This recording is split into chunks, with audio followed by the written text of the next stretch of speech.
दोस्तों, इस दुनिया में बेशुमार लोग या तो बिना ज़रूरत या ज़रूरत से ज़्यादा ब्लड प्रेशर की दवाएं ले रहे हैं।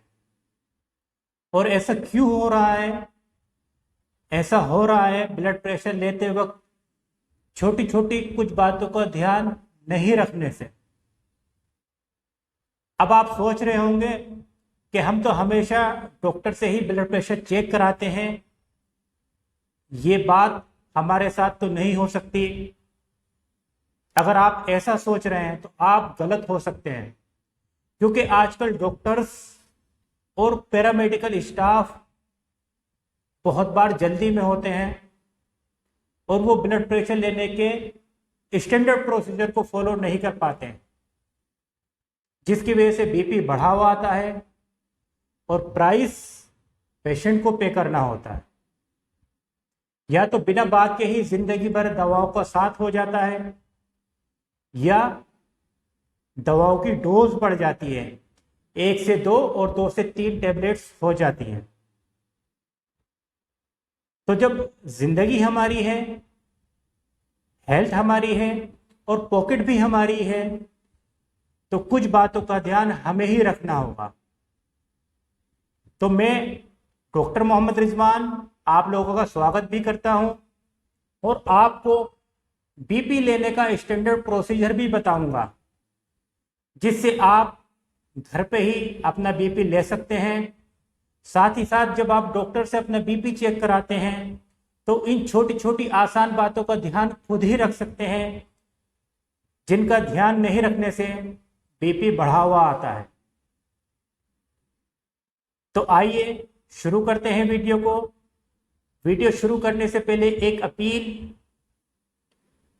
कि अगर अभी तक आपने चैनल को सब्सक्राइब नहीं किया है तो चैनल को सब्सक्राइब कर लें और साथ ही साथ बेल के आइकन को भी दबा दें।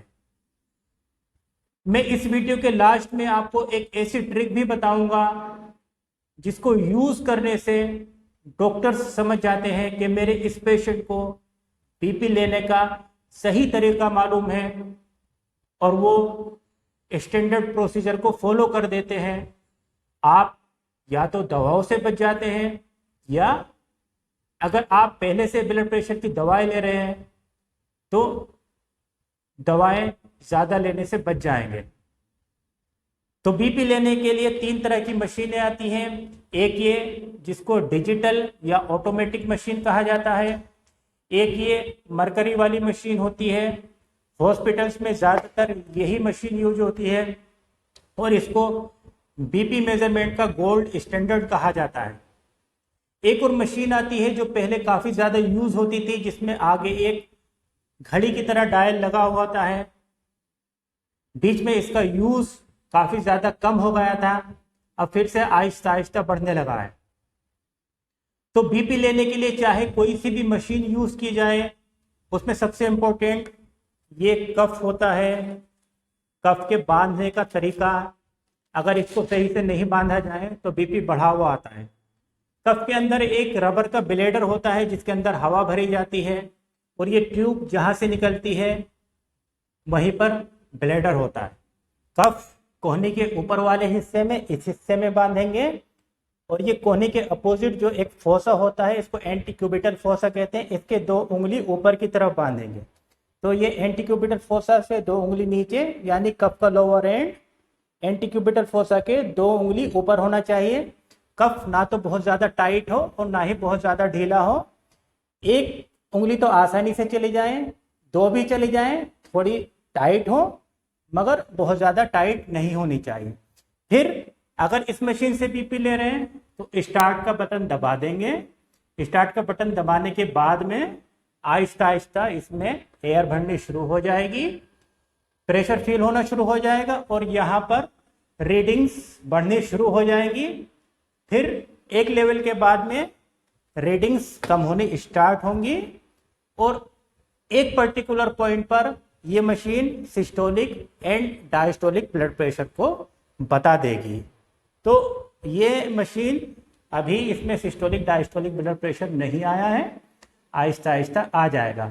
ऊपर की तरफ सिस्टोलिक ब्लड प्रेशर आता है और नीचे की तरफ डायस्टोलिक ब्लड प्रेशर आता है। ये इसमें आ गया, ऊपर सिस्टोलिक ब्लड प्रेशर है और नीचे डायस्टोलिक ब्लड प्रेशर।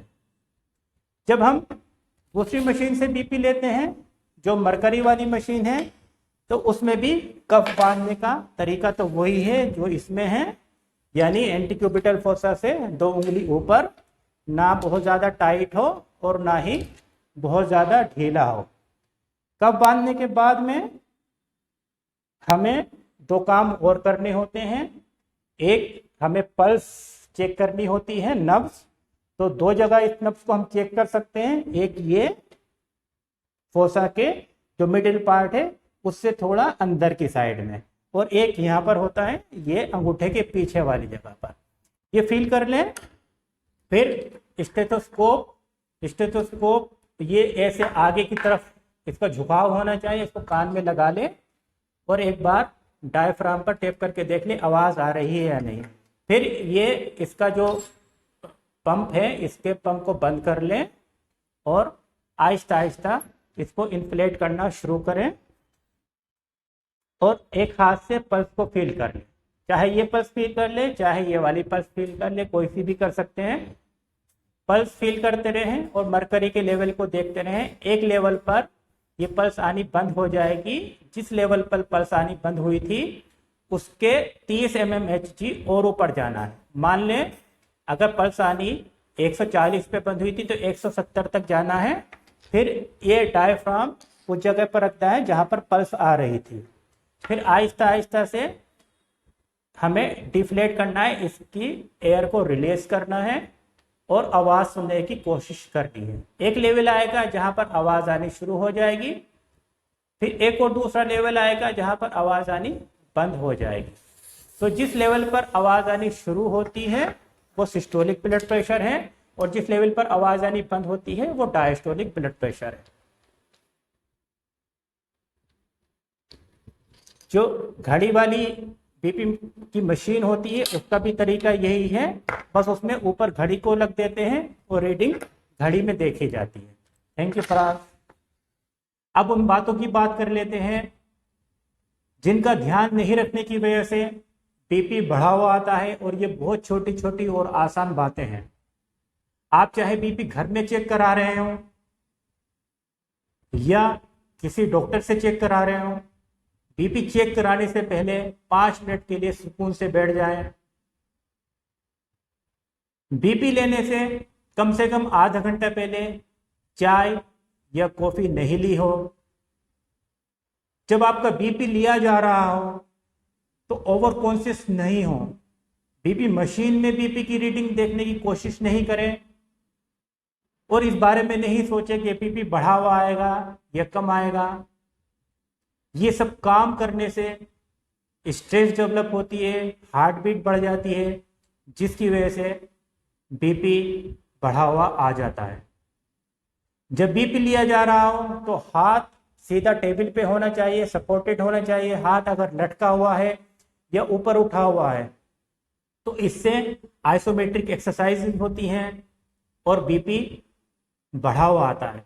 हाथ को ऐसे जोर से टाइट नहीं करना चाहिए, मुट्ठी नहीं बांधनी चाहिए, इससे भी बीपी बढ़ा हुआ आता है। एक स्टडी में ये पाया गया कि हाथ को ऊपर करने से या हाथ को टाइट करने से बीपी 30 mmHg तक बढ़ा हुआ आ जाता है। इसी तरह से हाथ को नीचे लटकाने से 5 से 6 mmHg बीपी बढ़ा हुआ आता है। जब बीपी लिया जा रहा हो तो पैर नीचे फ्लोर पर सपोर्टेड होने चाहिए, खुले हुए होने चाहिए। लेग को क्रॉस करने से भी बीपी बढ़ा हुआ आता है। बैक पीछे चेयर पर इस तरह से सपोर्टेड होनी चाहिए।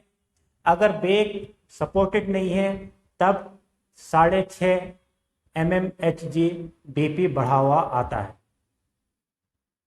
बीपी हमेशा 2 रीडिंग्स में लेना चाहिए। एक बार बीपी लेने के बाद बीपी की दूसरी रीडिंग लेनी चाहिए और दोनों का एवरेज कर देना चाहिए। मान लीजिए पहले सिस्टोलिक ब्लड प्रेशर 140 था और बाद में 130 था, तो दोनों को ऐड करके 2 से डिवाइड करने पर आपका एक्चुअल बीपी 135 आएगा। 140 ये 140 से ज़्यादा ब्लड प्रेशर होना ब्लड प्रेशर की बीमारी है, हाइपरटेंशन है, इसमें दवाएं लेने की ज़रूरत होती है।